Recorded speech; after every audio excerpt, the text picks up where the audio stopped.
welcome back to Cooking Champagne. So tonight it is freezing cold. South Louisiana finally got with the picture. Winter is here, y'all. And nothing sounded better than coming home and making a really comforting, yummy soup to curl up with, which says a lot because I'm not really one who likes soup, but when I tell you this one is amazing. It is sweet potato and andouille soup, which I know probably to some of you may sound a little weird. It sounded weird to me the first time I heard of it, but it is actually an amazing, amazing soup. I actually got this recipe from a good family friend, Miss Maureen. This was her family's recipe and I got this at my bridal shower and I have made this soup, y'all, so many times. It is that good. I just have here a nice little soup pot Dutch oven. This is Le Creuset, you can use whatever, but it's technically called a soup pot, so I'm gonna use it for my soup tonight. Anyway, we're gonna put in here, I have a whole stick of butter and we're gonna add in some chopped seasoning. Now the original recipe called for a cup of chopped onion, bell pepper, celery, whatever you have.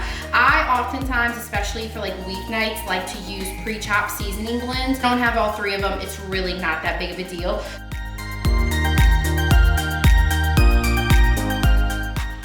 So we have our chopped seasoning sauteing down really good. It's not getting any kind of color on there. By adding the salt really early in the cooking process, that's gonna help draw out some of that moisture in the onions and the celery and the bell peppers to where they more so just soften and get translucent than actually like cook down and get brown and golden. Add in the meat to this. Now this calls for a pound of andouille. And what I did is I just took it and cut it into quarters because later on, once this is all put together, we're gonna blend it all up with an immersion blender. So the smaller pieces of andouille that we start with, the easier it is for the immersion blender or the regular blender, food processor, whatever you wanna use to break it all down. So that just adds more to the flavor and then also render out some of that nice porky fattiness that just makes this so good. So we're just gonna add this in and cook it down for a few minutes. All right, so we have some great color here on the andouille sausage. It smells so good. Honestly, I could just serve this up and eat this as it is, but I will wait. So what I have here is 3 pounds of sweet potatoes that I already baked. The original recipe did call for 5 pounds of sweet potatoes, but I only could find a 3-pound bag. So that's just what I'm gonna use. So I would say 3 to 5 pounds would be a safe amount. So we're gonna go ahead and add this in and mix it all up.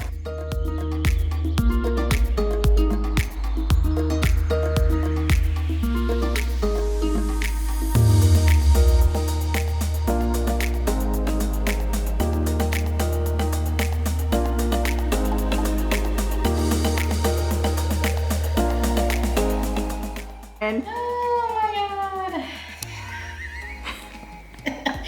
Anyway, we're good. You filming? Yeah. Oh, okay. All right, so now we're gonna add in the stock. Now you could totally use homemade chicken stock for this. I am out of my personal stash. You can only find store-bought, that's totally fine. You can use vegetable stock even if you wanted to. Now the original recipe calls for about 3 quarts. We're gonna start a little over 1.5 and just kind of see how much liquid that gives us. And if you want this to be a little bit of a thinner consistency, you can add more. But I like to start with like a little more than 1.5 quarts and then kind of go from there. So I have a little over a quart in here and I'm gonna be very careful. We're gonna pour this in and then we're gonna add in about another cup. So all together we have about 5 cups of liquid that we're gonna start with. And if you feel like it needs more later after we get everything pureed, if it seems too thick, then we can add more. So what we're gonna do is we're just gonna very carefully mix all of this together.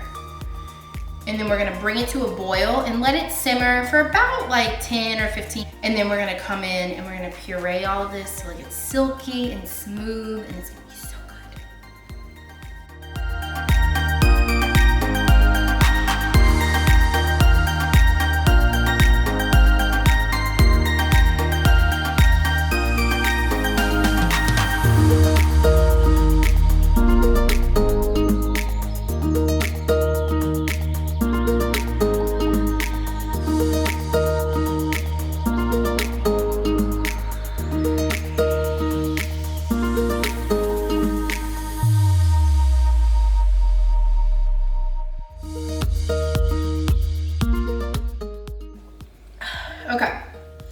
So now that we've got to this point, we're gonna go ahead and add in even more sweetness. Now the original recipe actually called for molasses, but I never really have molasses on hand. But what I do always have is honey, thanks to my dad, because he is a beekeeper, part-time, partially, whatever you want to call it, and I just always have it on hand. So I really like to try and find recipes where I can incorporate it, and this is just gonna add a nice smoky sweetness to it, similar to what the molasses would do, and it just enhances all of the flavors in here. It is so good. If you taste it at this point and you feel like it's plenty sweet enough for your taste, then don't feel like you have to add in the honey or the molasses. It's just something a little bit extra to just really enhance the flavors of the sweet potatoes, and I think it just goes really well with the andouille too. So we have here about a half a cup of honey, and I'm just gonna drizzle it in.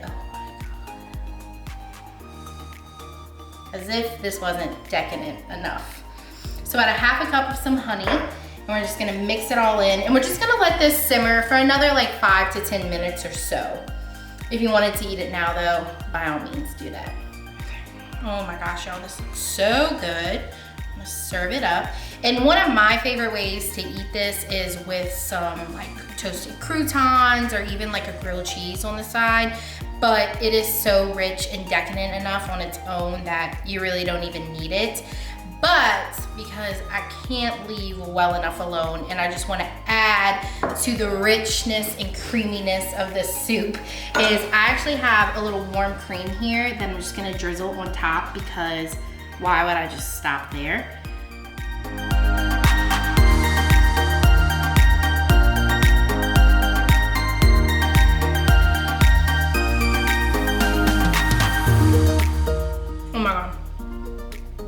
It's so rich, it's so warm, it's sweet, it's savory, it's comforting. It is all of the good things in life that you want, especially this time of the year when it is frigid outside.